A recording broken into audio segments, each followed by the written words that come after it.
Hi, everybody. My name is Maddie Reardon. I'm the Community Engagement and Outreach Manager for 88.9 Radio Milwaukee. For those of you who are not familiar with Radio Milwaukee, we are a non-commercial, nonprofit radio station with the mission of creating a more inclusive and engaged Milwaukee through music and stories.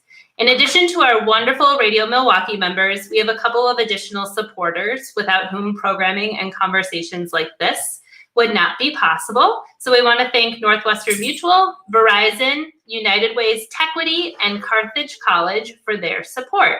I'm going to hand it over to our membership manager, Lily, to give a quick rundown of our membership.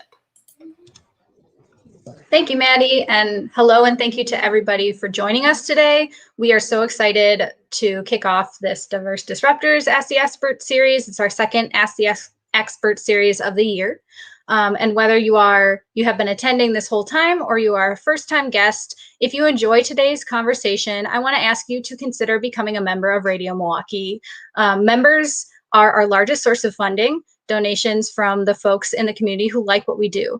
And that's what makes it possible for us to hold conversations like these. It keeps us independent and allows us to pursue projects that are outside what you might think of a radio station's core programming. So if you like what you hear today, becoming a member is a way to guarantee that we will keep pursuing projects like this. And actually, we are in the middle of a matching challenge right now. So if you're able to give any amount today, you will help us unlock a $10,000 matching gift from the Lacey Sadoff Foundation, which is sorely needed funding. And any little amount will help us get there. So if you're interested in supporting, you can visit radiomilwaukee.org and click the orange heart to learn more about membership and the community you will be joining with any gift. So thank you, and I hope you enjoy today's conversation. Thank you so much, Lily.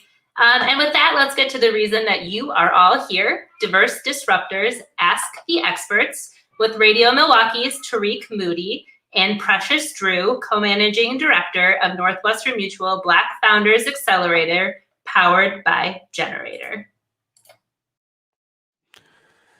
Hello, everybody. Again, my name is DJ Tarik, aka The Architect, the host of the Diverse Disruptors podcast. Before we get into with Precious here, I just want to give you kind of the structure of it. We're going to talk to Precious about the Accelerator and kind of just the basics of what happens in Accelerator, kind of basics of this kind of tech ecosystem. Because I know a lot of people are kind of curious about this space and doesn't know where to go or how to get into it. And so we're going to have this kind of beginning conversation about this, and then we're going to bring on two of the founders from the new cohort, the first cohort, to go talk about their stories, and also some issues and challenges with Black founders, venture capital, and all the issues that happens in this space. But we're going to begin with Precious. Welcome, Precious. How you doing? I'm great. Thanks for having me. Thank you for taking time to speak to us. Real quick, talk to me, one, about your role with this accelerator, and two, what are the goals? Describe the goals of the Northwestern Mutual Black Founders Accelerator, and what are some of the issues is this accelerator and fund, which is a $20 million fund, if you want to explain that fund as well, trying to solve? Yeah, absolutely. So Precious Drew, one of the managing directors for the Northwestern Mutual Black Founder Accelerator, powered by Generator. And really, I want to dive into why the accelerator exists and, what the goals are really. So it's no secret that Black founders receive less than 1% of venture capital funding annually. And our goal with this accelerator is really to invest in and support Black entrepreneurs to help close the funding gap and advance their companies as it relates to traction and growing beyond the Series A investment opportunity as well. And really looking beyond the investment side of things, we're really keen on providing additional resources as it relates to deals and perks, and really opening up our network, not only on the Generator side, but also on the Northwestern Mutual side, to these folks as it relates to mentorship, as it relates to investors, which ultimately we put them in a place to receive follow-on financing from our network of investors as well. Of course, Generator has been in this game for a while, so our network is extensive. And looking at the Accelerator program, it is a part of Northwestern Mutual's commitment of $20 million to Black founders And looking at that fund, the accelerator is just a part of it. So we're just a small piece of the wider puzzle, but there is that commitment on the Northwestern Mutual side as well. Before I get in deeper, for those who might be listening, going like accelerator, like what is an accelerator? Like people hear the terms incubator, accelerator. Can you describe what an accelerator is and what happens in accelerator? Specifically, what happens during this accelerator? Yeah, absolutely. So accelerators essentially offer a range of support services and funding opportunities for startups. Looking specifically at the Northwestern Mutual Black Founder Accelerator, we have 12-week programs where we're running the program once in the fall and once in the spring, where we're really looking to work with companies that are in the area of fintech, insurtech, digital health, and a few other broader locations as well. But in the program, we go through a process of intense, rapid, really immersive education aimed at accelerating the innovative companies that we select for the cohort. And we really focus on the aspect of growth and traction. I mean, what it really looks like to be a participant in the program is we meet with each of the companies one-on-one twice a week for the duration of the program. In addition to that, we bring the cohort together once a week as well to have special dinner guests who are promising entrepreneurs who have, been in the game for a while, and also industry experts in various realms.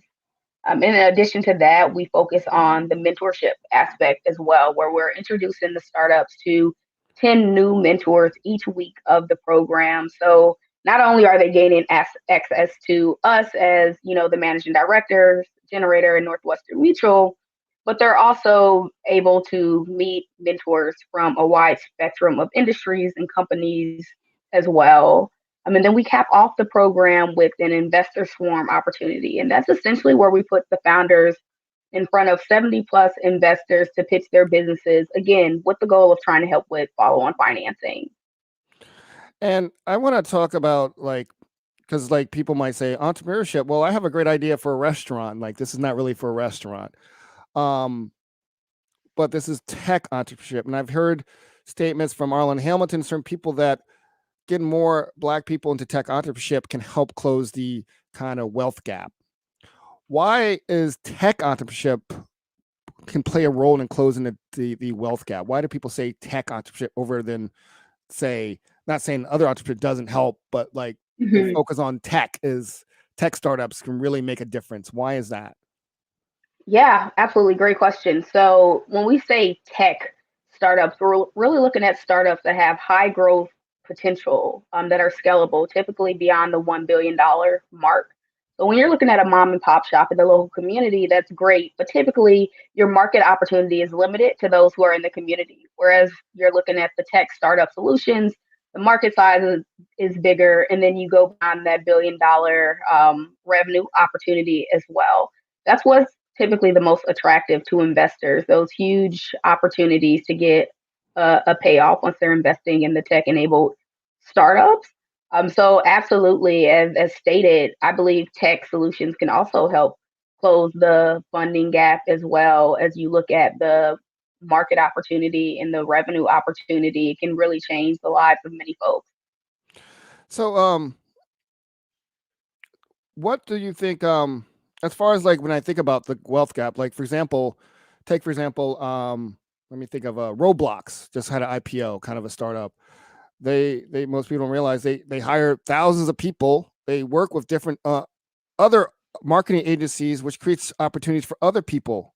So that's kind of also kind of what people look at, I guess, as tech startups, is ability to hire people, bring them other people wealth, and then grow a community. So the idea of having more people of color in the tech startups is the idea that they will give back to the community, set up in their community, and hire people from their community in their business. Is that correct?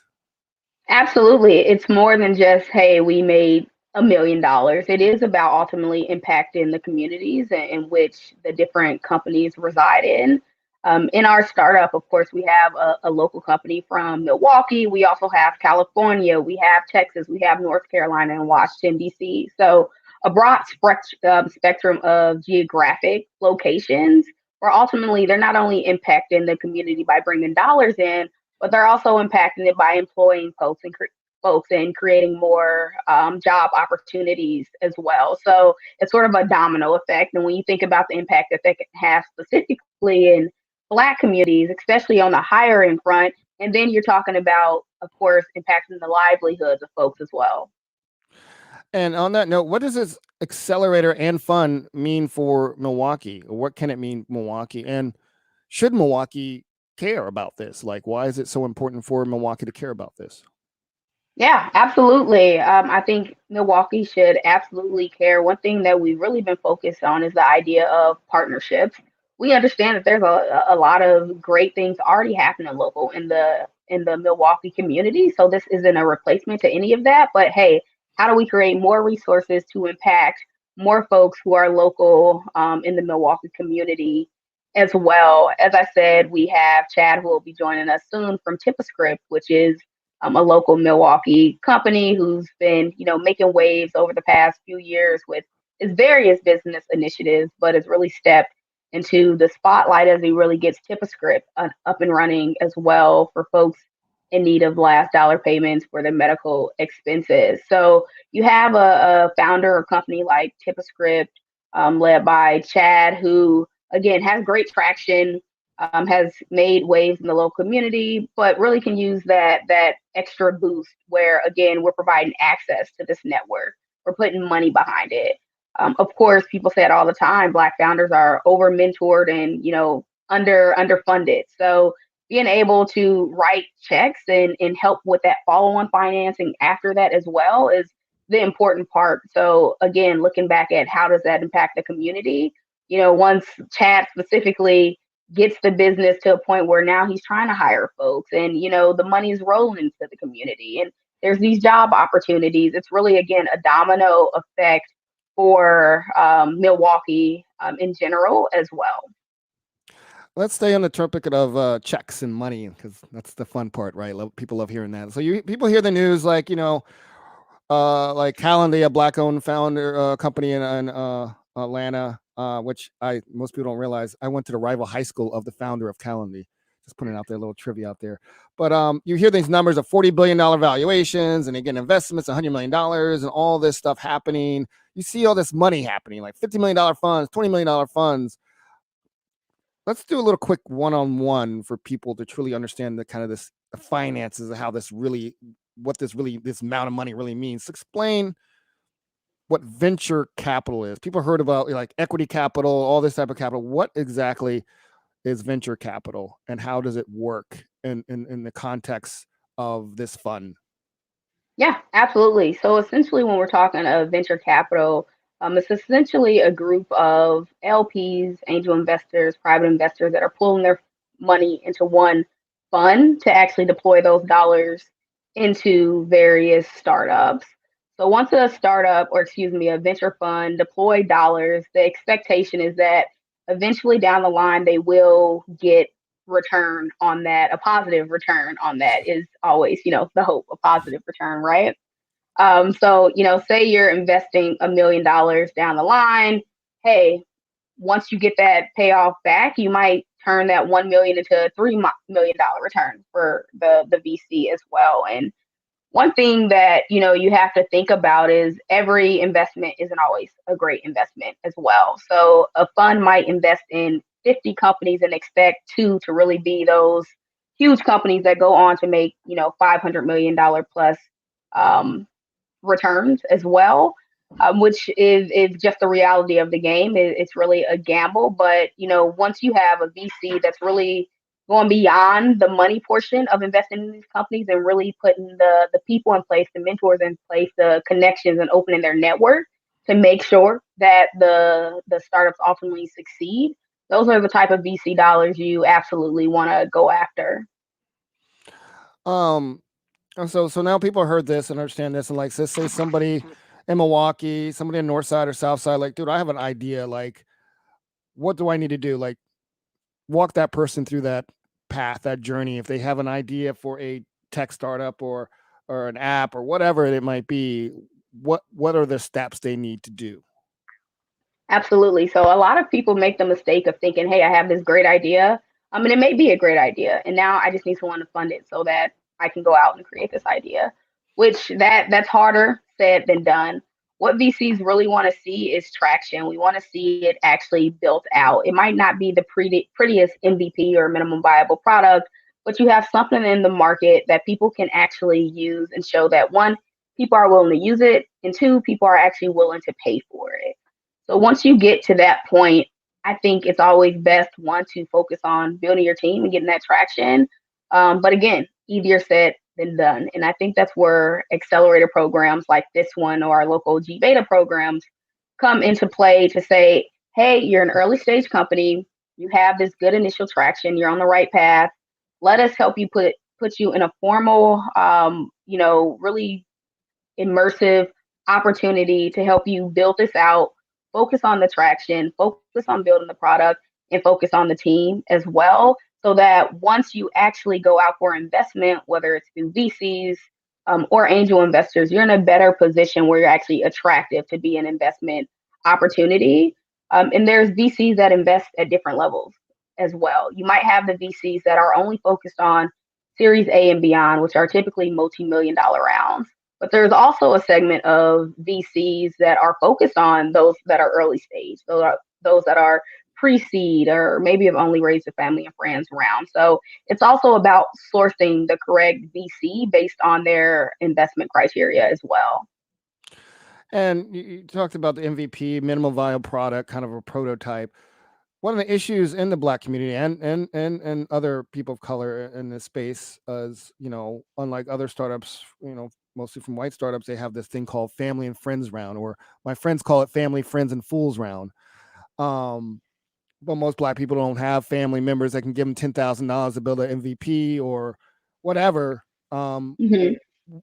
Are there resources for like somebody in Milwaukee that has an idea? Like I have the discipline, have the work. I don't have the means to know how to do this. Like what kind of advice would you give somebody like that? Yeah, absolutely. I think early on, that's a unique challenge that specifically not just Black founders, but underrepresented founders typically face as it relates to family and friends capital, which is typically pretty critical at the beginning of or at the earliest stages of the startup, right? And one thing that I always encourage folks to do is seek grant funding. Go out and do pitch competitions as well. We had, again, Chad, who's in our latest cohort, just competed in the local Milwaukee Project Pitch It competition and won that competition and received a grant from that competition as well. And it's those little opportunities that can, create smaller checks, but pull together, it at least gets you going, whether it's, $10,000 or $50,000, it gets you somewhere. And there's plenty of resources out there that can help you build bare bones. Let's say you're trying to do an app, for example, right? You might not have the resources to go out and build a native app, which typically costs hundreds of thousands of dollars. But there's different folks out there that can create a bare bones skeleton of that for a lot cheaper. Or you can go out and teach yourself as well. I know founders who have, gone to bat and learned how to code, again, basic code, so they can just get that MVP out there. A mistake that founders make early on is thinking that they need to put something perfect out in the market, which isn't true. You just need to put something out there, test it out, see who's willing to pay for it, learn from it, understand your customers, and then go from there. Cool. I got a couple more questions before we bring on two of the founders from the new cohort. One, there was over 700 applications for this program, I read, and you had to narrow down to 5. So what was you and Derrick, unfortunately Derrick had some technical issues. What was the process? What was the thought process? What was the criteria to get it down to 5? How did you Absolutely 5? It's not easy. I'll say that it's not easy. The first thing is identifying companies that are actually tech enabled. So earlier we talked about the mom and pop shops versus those that are actually tech-based companies. So that helps weed out a few right off the back. And what we do with those who don't necessarily fit what we're doing here with this accelerator program is we'll field them to other local opportunities. We, refer people to the Blueprint locally, our G Beta programs, which we have all across the nation. So that's really the first step. After that, we look at the companies that obviously fit within the the areas that Northwestern Mutual has outlined based on where they feel they have the most expertise to add value. So again, boiled down, that's looking at those that are in fintech, insurtech, digital health, and a few other buckets as well. But those I would say are the top three. Again, that slashes us maybe even in half at that point. And this is where it really gets hard. And we look at traction, we look at team, we look at future goals and what you're really prepared to do over the next 6 to 8 months. Of course, the accelerator is only 12 weeks, but our support goes way beyond that. And we want to continue to see you get traction there as well. So the most attractive entrepreneurs are, of course, those who fit within those buckets, but also those who are ready to pursue this full time. It takes a lot to run a startup, and as we focus on really traction and growth and rapidly as well in the accelerator program, it's really hard to be able to do that if you have other gigs going on. And that's where we hope the $100,000 investment helps, because we know it's not easy to always leave a full-time job. But if that can help supplement some of that income, and then you can really focus fully on just the startup over the 12 weeks and beyond as well, those are the ones that stand out the most to us. Cool. How about we bring on the two of the cohorts, two of the founders from the first cohort, Chad of was it TipScript? TipScript, and Travis from Solo Funds. So welcome, gentlemen, Travis and Chad. How are you doing today? I'm good. Phenomenal. Thanks for having us. Thanks again. Real quick, why don't you just give a kind of a quick introduction? Let's start with the guy from LA first. It's far away, so I know he probably had to wake up a little bit earlier. Yes, definitely. Hi, my name is Travis Holloway. I'm the co-founder and CEO of Solo Funds. Solo is a mobile lending exchange created to connect individual lenders to individual borrowers for the purpose of providing more affordable access to small dollar loans under $1,000. So think of us conceptually as Airbnb, but for loans, and really just technology to disrupt the predatory payday lending industry. And Chad? Hey, everyone. Yeah, indeed. So Chad Johnson, I'm the founder and CEO of TipScript, reside right here in this great city of Milwaukee, Wisconsin. And TipScript is essentially a crowdfunded platform that allows anyone from healthcare providers, health insurance companies, family members, and friends to contribute funds to assist someone who has difficulty paying for their prescription medications on their own. So similarly, think of us as a socially funded health savings account using technology like Cash App and Venmo. And so great to be here. I've just realized your startups are kind of solving some systemic racism issues. And I'm kind of curious from both the questions for both of you, like where does idea come from? What's the inspiration for this idea for both of your startups? Let me go back to Travis. Yes, for me, I started my career actually as a financial advisor. My co-founder started his career off in brand management at Procter & Gamble. And ultimately, we would have experiences with friends and family where they would ask us for money. And, it was $50 for gas. It was $200 to, make rent, $100 to keep the lights on. And ultimately, we realized that there was just a severe lack of resources available for small dollar loans. You can't walk into your local bank and get a loan for $50 to put gas in the car, make it to work, and not get fired. The number one way to get a loan under $1,000 is to borrow from friends and family. But the reality is if I didn't fund those loans, or my co-founder wasn't funding those loans to our friends and family, they would either be forced to go without real basic necessities, or they would be forced to go take a traditional payday loan and pay 400% average interest rates. We just simply didn't want to send anyone that we know, love, or cared about to go take one of those types of loans. So that's really where the idea had stemmed from. In my former career, I realized that there was a lot of individuals who did have discretionary cash and were looking to earn returns, but they were kind of out of the target of the traditional financial advisor or investment advisor. So what happened with a lot of those people is their money would just lay stagnant or just, sitting in their bank account, not earning really anything, no returns. And I realized that if we could start to unlock some of that capital and pair it with these individuals who needed access to capital, we could solve short-term cash needs more affordably than ever before, but we could also offer significant returns to the lender side of the equation. So, this really stemmed from a personal pain point that, my co-founder and I were experiencing, and we're really grateful to be doing the work that we're doing right now over the last year when so many people need additional financial, support. How about you, Chad? What's the story behind your idea? Yeah, similarly, it comes from personal pain point, more specifically regarding my mother. So kind of family seems to be this common thread here, is inspiration. And so my mother actually worked at Briggs and Stratton. So, kind of one of the pillar companies here in the Milwaukee area for over 20 years, had the pension retiree insurance, and they filed for bankruptcy, recently. And if you're 65 and over, they just offloaded the books and you were forced to apply for Medicare, and your pension was even in jeopardy. Which is still kind of, the jury's out on that. And so she applied for Medicare, and literally her out-of-pocket prescription medication expenses skyrocketed from less than $20 per month to over $400 a month for the same medication.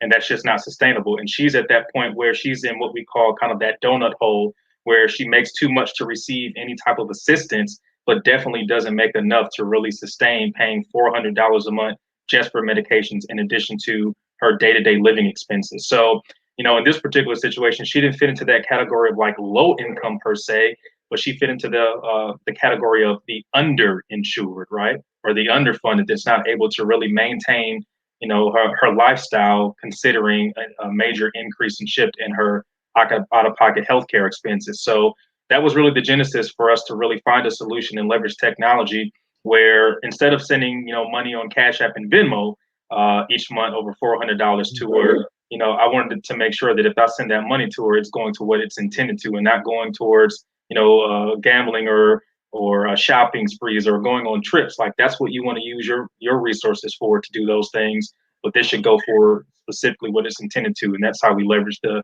technology and the platform that we created. Wow. You both have some amazing ideas. Before we go on, I just want to make sure that people, I assume you both have websites. If you want to share your websites before I forget, because I'm that type of person to get old and forget. So if people want to know more about Solo Funds, what's your website, Travis? You can find Solo Funds at www.solofunds, so Solo Funds, all one word, .com.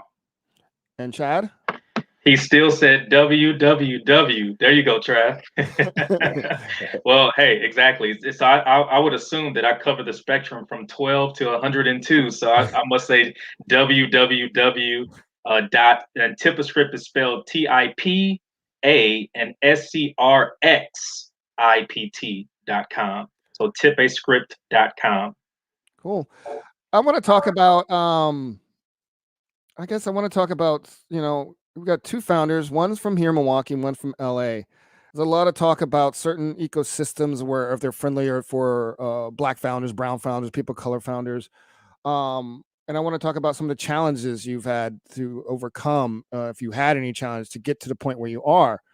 I want to talk with you, Travis. So talk to me about on your journey into creating Solo Fund. Did you, especially as a Black founder, do you have to go through any challenges, overcome any kind of issues? And then the second part, what is the kind of community like in LA as far as, especially for Black founders? Yeah, great question. I think, regardless of race or ethnic background, I think, running a startup is an incredibly tough task. There's every day is a roller coaster. I like to say that there's days where you will laugh and cry in the same day, and that happens to be on a regular basis. But the hardest part, I guess, of being a more diverse founder is simply the financial resources. I was fortunate to kind of have built a career. My co-founder had built a career where we had a lot of relationships to leverage early on. Also, the fact that my co-founder is a two-time founder now was incredibly helpful to us. But the challenges are definitely still there, right? What we realize is that we have to do 10 times more than some of our counterparts to be given even significantly less capital overall. And that's a struggle that we have, but I also think that that's a significant advantage. Ironically enough, I think that it just makes you a more resourceful, founder. I think it makes you a more creative entrepreneur. And we find ways where there seemingly is, no way. And, I think that, being a diverse founder and being a Black founder specifically is a competitive advantage. And I think the more that we start to look at it that way, because we have very unique market insights that other people who don't come from our backgrounds have, the better off I think we will ultimately be. So, the journey of Solo was actually, a cross-country journey. We ended up in LA because ultimately I thought this was the healthiest place to really run this business. But, this idea was really born in New York City. We took pit stops in Cincinnati, Ohio, where we built the team early and did another accelerator program. We then had a quick stint in Kansas City where we had, we actually did another program. And then we ultimately came to LA, and we came to LA because I saw a significant shift of talent from San Francisco and New York City to LA because the weather is better and it's a little bit cheaper. But I was just seeing a significant amount of both, VCs coming in and thriving in this area, as well as other founders. And I have a phenomenal community of Black founders here that, I stay in close contact with. And I think that the ecosystem here is quite strong. With that said, I love seeing other pockets like a Milwaukee and like other places in the Midwest really pop up to be able to support founders, both, definitely diverse, but just in general, because I think there's a lot of opportunity that is not tapped in the Midwest. And I grew up in Cleveland, Ohio, so I understand that environment very, very well, and would just love to see more resources poured there. What about you, Chad? Talk about like what challenges you've had to overcome on your journey, if you had any, and your experience in trying to build a startup here in Milwaukee. Well, good. Yeah, I guess I'm a bit more vanilla. Travis has been all across the U.S., New York, Cleveland, Kansas City, right? L.A.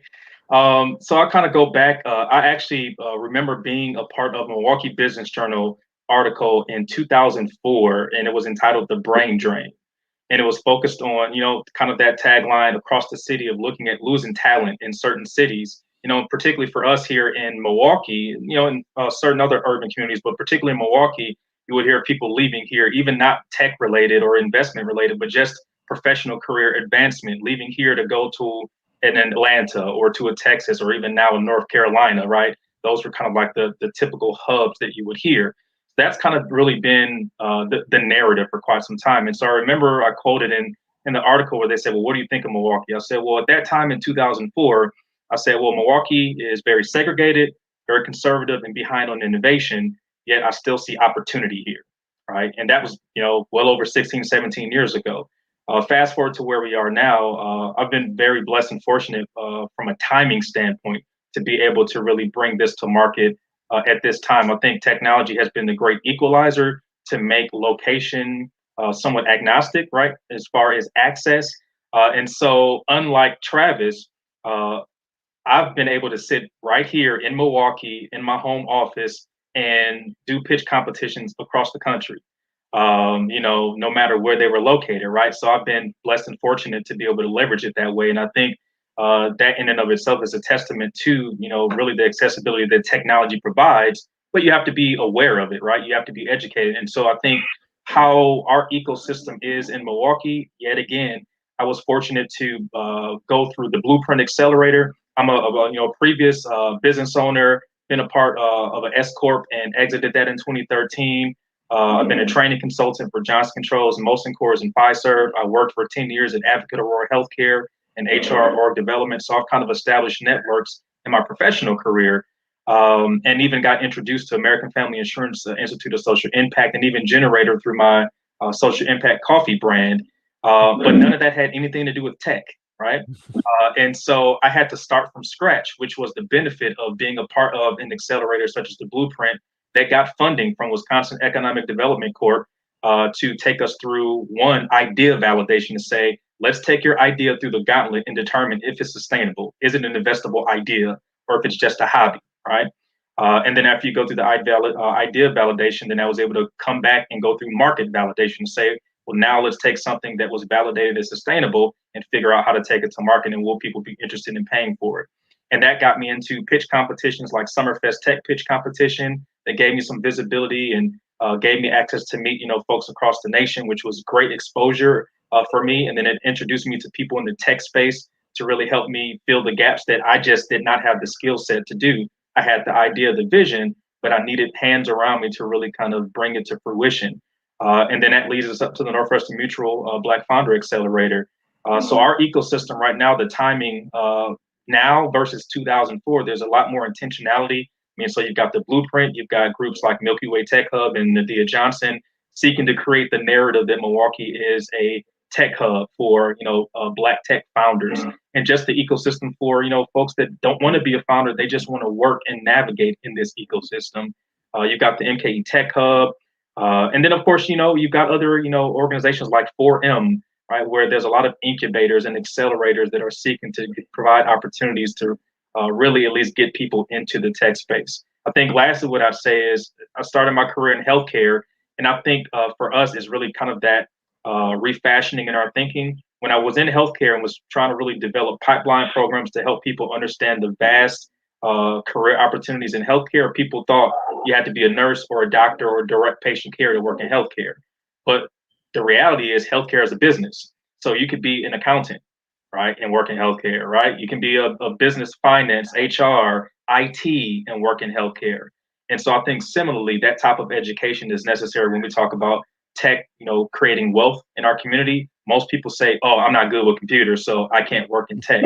I think that has to be refashioned in our thinking to understand the vast majority of opportunities and career options and skills that are needed. I need an accountant in the tech business. I need an HR person. I need an IT person. I need a legal person in tech space. And so that refashioning of thinking is what folks like Travis and myself as founders will be able to help demystify, to help people see themselves and their value in this tech ecosystem. So I'm guessing you're planning to stay here, Chad. You're not going to leave, right? Man, I'm Milwaukee all day. Now, my wife has something else to say about that. She's like, look, I have to provide her an opportunity for warm weather. And so, we worked on that. But, this is home base for me. I'm Milwaukee all day. So we're going to have Tippa Script headquarters, right? Absolutely. Cool. Absolutely. That's great. And again, big shout outs to Blueprint and Milky Way Tech Hub. Again, if people want to know more about that, you can just, let me see. Well, if you know about it, just hit me. You can find me online, hit me up, and connect you to either one of those organizations you want to try to reach out. They're doing great stuff, both Milky Way Tech Hub and the Blueprint. I'm also an alum of 4M, so I've been slowly working on my startup, slowly. But I want to just have a general conversation. When we're doing a prep, we got in this kind of interesting conversation about some of the issues, overall issues, it's not city located, but it's like the overall issues of growing more Black-led startups. And that kind of led to the conversation of venture capital. So this is to anybody. So what are some of the issues of venture capital when it comes to getting the capital to underrepresented founders like yourselves, women, LGBT, veterans, and what needs to be done, you think? Anybody can take that. I can kick us off here. Outside of statements, I think transparency is a big thing in the world of VC. We have VCs all the time say we're investing in these different groups of people, and whether it's sex or race or anything in between, but they don't provide the stats on that. Okay, 1% of your portfolio applies to that, but how can you as a VC firm really go beyond that, and can you get to 50-50? Can you flip that and say, actually majority of our investments are on the other end, what you don't traditionally see ever. So looking at it from a transparency aspect, and again, there's so many times where VCs offer mentorship and aren't willing to cut checks. And I think at the end of the day, you need to be willing to actually cut a check to founders as well, who aren't typically seeing the checks, and those larger check sizes as well. 10, 20, 30K is great, but can we also get some of those multi-million-dollar checks as well? And as someone told me, it's like, I can't remember who was telling me, it's like, if you're in venture fund and you're not you're averse to risk in a wrong business. Did anybody want to follow up that with on that question with Precious? Yeah, I think I tend to take a little bit more the ownership, and I just feel like people like Chad and myself, as well as our other Black counterparts, play a really big role here. At the end of the day, I think that VCs are pattern matching, right? They're looking at the like Uber, Airbnb, XYZ, right? We're all billion-dollar companies, but none of the founders of those companies look like us. So until we start to have more exits in the space from Black founders, I think the harder it's going to continue to be, because everyone is chasing that next big exit, right? So for people like, I believe it's Tope, the founder of Calendly, to come out and that for that information to be more publicized, I think it's really important. But most people didn't know that the founder of Calendly was Black. The sad part of that is he raised very, very, very, very, very little money early on, because investors were turning him down left and right. Now he went on and he found a way to be really successful through it all. But we need more of those stories. And I also think that for Black founders, we can't always put the pressure of building $1 billion business on our back, because when you're making money for people, they're not going to really say anything negative about you, right? So we can get some exits at 50 million, 200 million, 500 million. Then we start to see some of those really large exits. It's going to create enough wealth within our communities to be able to power the founders like Chad and myself at earlier stages. The problem is that the median net worth of a Black family is about $17,000, which is 10 times worse than a white family. So when you think about the early capital that we need, friends and family, that doesn't happen. But the more founders that we have that create these opportunities for others and have some success along the way, it just creates more money to be dispersed. When you think about the tech industry, and I know you asked Precious this question earlier of why do we think that that's the way to really reduce the wealth gap. I think that's largely because the earliest employees at a business are the ones who are going to really experience a significant infusion of cash at either an exit or acquisition or an IPO. And too many times the founders of these tech companies don't have diverse talent as their first 50 employees. And I think that's something that Chad and I have to be really intentional about, because if Solo goes on to be wildly successful, there will be a number of Black millionaires that are created in the process, because we're a team of 32 today, but well over half are diverse, but specifically are African-American. And those are the opportunities that will be created as we continue to have success. And I think that's how we can really start to change the game. You want to comment, Chad? Yeah, I think not to reiterate much of what he said, because I agree wholeheartedly. I'd continue that conversation around the intentionality. I mean, we won't shy away from the fact that there are just some unfortunate preconceived notions that VCs may take in dealing with Black founders, right, or Black and brown founders, right? Preconceived notions about competency and capability, right? Longevity, right? Growth opportunity. Do they have what it takes? And you fill in the blanks of whatever brings them to that point. I mean, so those are some of the real challenges that you deal with across communities, even some of our own, right? Black VCs, non-Black VCs. And so I think that's just the reality regarding the intentionality. Precious talked about transparency. You have to be very intentional. And so I think right now, everybody, because of this last year, was forced to sit down. You deal with the social unrest. I watched on Gravity, Hodge Fleming's, and kind of this comment of like, look, right now, this is an opportunity to seize the moment, because right now we have everyone's attention, and you're forced to have to deal with it. You're forced to have to wrestle with the reality that we've seen on a day-to-day basis, right? And so right now, this is truly that opportunity to really just galvanize, really hold people accountable and to be intentional about it. What happens after everyone gets back to whatever the new normal will be? I mean, time will tell the next several years, but those of us, again, like Travis and myself, we have to continue that intentionality of selecting the talent and then even reciprocating the dollars as we kind of grow and become like that next unicorn or just that great next exit, then we are actually putting and recycling dollars into the VC where we actually can say, here's where I want to direct my dollars. And so again, intentionality is going to be key to really get us into it, but then we're the ones who can make the decision to kind of recycle the opportunities and the funding in the areas that we know have untapped innovative opportunities that need that additional guidance and support. A good example of that is like Arlen Hamilton, Backstage Capital, and there's organizations like HBCU VC and Black VC that's trying to get more people of color writing in checks, and so I think that's also could play a role in that. I want to ask a question about what about responsibilities of government, corporations, and et cetera, to helping support Black-led startups? Or do they have a responsibility? And if so, what responsibilities do the sectors, different sectors have, like government and corporation? As you know, Northwest Mutual has put their money in. Of course, most, it's going to benefit Northwest Mutual too. But does government have a responsibility in supporting Black-led startups? And if so, why? Well, I'll just say it. I mean, as I think about intentionality, I speak on both sides. I try to be a very objective person. I mean, and so on one hand, as a Black founder, sometimes you question and say, do I even want to come across, and lead with that as a Black founder, right? It's like, I'm a founder, right?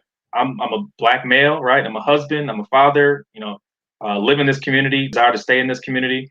And so you kind of like question whether or not to lead with that. But at the same time, you deal with the reality of it. And so to that question, I have tons of conversations with folks across the aisle, many different races and ethnicities around this. And so kind of my response at this point where I've gotten in my life with wisdom is, if there's been intentionality to prevent opportunity this way, there has to be intentionality to make sure that opportunity is directed our way. One of the conversations I had recently last year was about racial covenants as an example. Those are documented, right? Certain neighborhoods within the greater Milwaukee area specifically had a racial covenant that said Blacks cannot live in this neighborhood.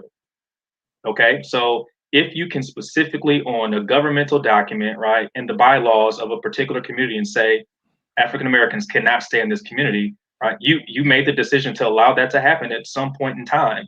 Therefore, I'm not going to sit back and shy away from saying, right, with all the different, nuances and things that we struggle with about being associated with that title, there needs to also be intentionality on the other side that says, indeed, there needs to be intentionality that says we're specifically directing resources to communities that have intentionally, not just by happenstance, but that have been intentionally overlooked or intentionally pushed to the side and disenfranchised. So absolutely, that would be my response.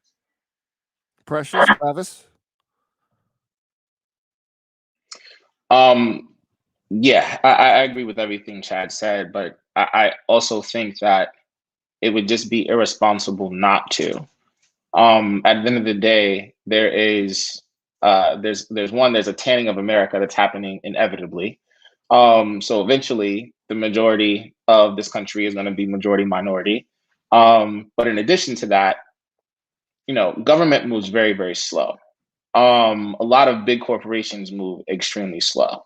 They're also not really very keen to identifying some of the opportunities that exist today. And I think particularly in the banking industry, we're seeing that technology startups are coming in and they're creating a lot of market share very, very quickly because one, they've identified issues that either banks have not identified, traditional banks have not identified, or have decided not to focus on. And two, if companies like Robinhood would not exist today if the traditional investment world was opening up to the individual who's not making $500,000 a year and doesn't need a full-time investment advisor, right? So what about the person that makes $75,000 a year but lives in Milwaukee and actually does have some discretionary capital?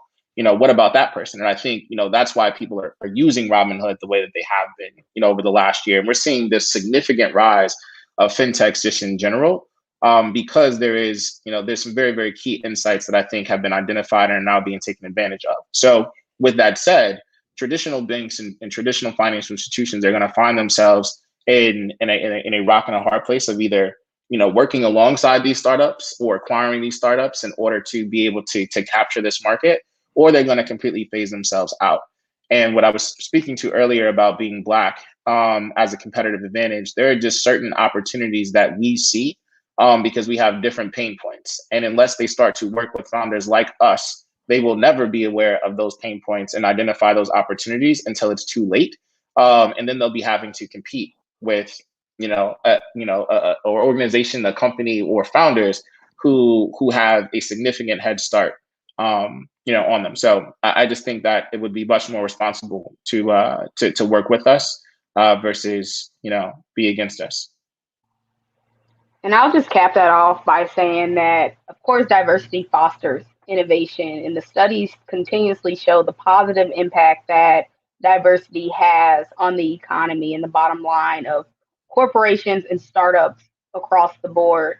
And it's the same way for tech. And I think this specifically applies to government associations. Their whole thing is about, of course, the local economy and making sure that the local community is in a good position. Therefore, they should absolutely have their hands in the startup ecosystem, specifically those led by diverse founders as well. I got two more questions. I actually had one, but this question popped in my head based off just something you said, Travis. I want to ask Arlen this, and I want all three takes on Clubhouse. So there was an article that was saying Clubhouse valuation, all their investment, everything else owes their success to Black creators. Do you agree? Second question, if you agree, what is owed? Yes, I agree. I agree largely that I agree from the fact that Black people, specifically Black culture, is what drives most of the technology that we use today, primarily in the social media space, right? Twitter would not be what Twitter is today without Black Twitter. Most of, Black aunts and uncles and grandparents are the ones on Facebook and the ones who are like driving these viral moments on all of these platforms across the board. I was invited to Clubhouse this time last year when they had $100 million valuation. And I couldn't understand how that was possible because they were still they had just got off of like a test flight application, and which means it wasn't even a real thing yet. Mm-hmm. So I've seen this rise, and I've been, kind of critical of Clubhouse for some time. But I realized that this really unique thing started to happen. Well, even very early on, they were very intentional about who was in that, that platform. And when you create exclusivity, that's what was driving the desire to be a part of it. But their whole thing from the beginning was that we have Kevin Hart, they had MC Hammer, and they had who's the comedian? Yes, Tiffany Haddish on that platform. And by having them on that platform, it created this kind of, club of I want to be there because I want to be that close, where I want to have these real conversations with these types of people. But it was Black celebrity that they were selling at that time. And then when they started to get more of the Black, social media, influencers onto that platform as they went into the summer, into the fall months, that's when, it took off. So yes, they absolutely, owe their early success to the Black community. And what do they owe? I think that they owe, the opportunity for a lot of Black investors to be a part of their journey, right? So like looking at their cap table, I don't know what their cap table looks like. I actually do know a few, Black investors who have invested, but I'm not sure how much wealth is going to be created for Black people based off of some of their success. But in addition to that, I think that there has to be a way for, I think the give back has to be opportunity, right? So I would love to know how many people who work at Clubhouse look like me. I don't know what that answer is, but if I had to guess, I would assume that it's not the percentage that is reflective of their user demographic. So those are the things that I think would be really interesting to kind of know, because at the end of the day, the first 50 employees at Clubhouse are going to be the ones who really win. And that's an opportunity for us to create more wealth for people like us in the long run. Anyone want to add to that? It's a loaded question. And I mean, thank you, Trav, for knocking it off, because I didn't know which direction I would go with it, to be honest. But I mean, yeah, that's a very loaded question. I've got tons of thoughts behind it. I would like to kind of speak to the whole wealth creation from it. And so there's this whole concept and debate about like, well, what's owed to people? And so as I again have conversations with people across the board, this is whole debate about really the definition or the value of capitalism, right? And that's one of the things that it makes me think of. And so you say people are capitalizing on Black culture, right? And so clear indeed, right? So Black entertainment, Black, fame, Black culture. And so it's like, well, what's owed? And they're like, well, wait a minute. If someone has an innovative idea and they capitalize on the opportunity, the comment is that with capitalism, it's not equality in outcome. It should be equality in opportunity, where the reality is there isn't equality in opportunity, right? And so when you think of wealth creation, the first thing I think about is, well, if you're leveraging Black culture to really catapult yourself, then there needs to be a share in the access of wealth creation. I mean, I think of the Amazon model, and Amazon is just this beast, and then now everyone has an opportunity to monetize and sell things on Amazon, right? Anything you can think of, you create a platform and you can be a reseller on Amazon, right? Well, that's a worker, right? Is that necessarily creating wealth? Potentially, right? Is that creating ownership? Maybe, right, of your own brand. And so I think there are opportunities clearly there to say, hey, do you create, equal playing fields for people to kind of like tap into the wealth creation through this platform that they've, been capitalized on top of to create and establish? Well, clearly, but that's kind of the debate that happens often is someone creates the idea, right? No one's owed anything, right? You didn't create it. So I think that's kind of a common conversation I have very often. But around that wealth creation, I think that is at least owed at a minimum. And then also just, some responsibility on our part as you think about athletes even today, as you think about Black culture and fame. What I'd like to see now is how even athletes are starting to take ownership of their brand even more so now. So when I think of these platforms and folks are saying, wait a minute, no, this is my namesake. This is my image. This is my likeness, right? I want to take ownership of it. This is my contract, right? This is my skill, my giftedness. And so I think that needs to permeate beyond just entertainment. That needs to permeate to the street corners of individuals that have got all these innovative, ideas, and they need to be able to take access and ownership and even obtain some of the wealth from what they're bringing to the world. So indeed, yeah, that's what's owed from my perspective from Clubhouse. I won't touch on what's old there, mindful of time, but I will say that Black culture is pop culture. If it's popular with the Black community, 9 times out of 10, it'll go viral. And I think that's really what happened, as Travis said, with Clubhouse. So absolutely, I think that initial statement is true. Cool. I got one final question, try to squeeze in here. This is directed at Chad. It's headed back to Milwaukee. I do love LA, Travis. Don't worry. I have family in LA. I love LA. But cities like Charlotte, Detroit, Philly, even LA, of course, Atlanta, even Pittsburgh are building a strong Black tech ecosystem. What do you think is needed in Milwaukee to help build our Black tech ecosystem? I think the refashioning of our thinking, even about ourselves, and our willingness to work alongside versus in competition with one another and that may be kind of a narrative and a theme in other cities across the nation, particular urban communities where Black people live and operate. But I do think that there needs to be a lot more collaboration and competition. You've got across many sectors and verticals and industries where individuals, particularly within our community, are even being pitted against each other to fight for the same dollars. And so I think just a collective effort to understand just this old adage and phrase where people say that we're better together. I hear it often, but I don't necessarily see it come to fruition. And that's just the reality of my 40 years on this earth and being here in Milwaukee all my life. that's a reality. And so I think there's more credibility sometimes when it comes from the outside than in working with one another. And that's just the unfortunate reality. So I think there's a lot of intentionality and focus in creating this ecosystem and support. But like Clubhouse, until you get that stamp of approval from the outside, then you may not get the stamp of approval from your own, unfortunately. That's just been my reality. May not be pretty, may not be what you wanted to hear, but that's at least my take on it. And I don't think it's impossible. I think it's very doable.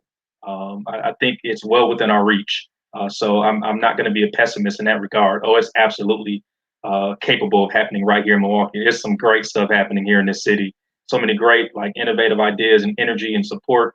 You just got to galvanize it and work collectively versus in competition for the same resources doing the same things. Cool. And on that inspiring notes, I want to thank you, Precious, Chad, and Travis, for joining me on this first ever Diverse Disruptors Ask the Experts. In case you haven't checked out the podcast, first season's online now on your favorite podcast platform. And I'm going to just hand it back to Maddie to close out to this special day. Thank you, guys. Thank you for having us. Thank you for having us. Thank you. Thank you so much. A huge thank you to Tarik, Precious, Travis, and Chad for joining us today. Thank you to Northwestern Mutual, Verizon, United Ways, Techquity, and Carthage College for their support and the support of our Radio Milwaukee members. And of course, thank you to all of you for joining us this afternoon. As Tarik said, if you'd like to learn more about Diverse Disruptors and to listen to season 1, visit radiomilwaukee.org. Thanks again and have a great rest of your day.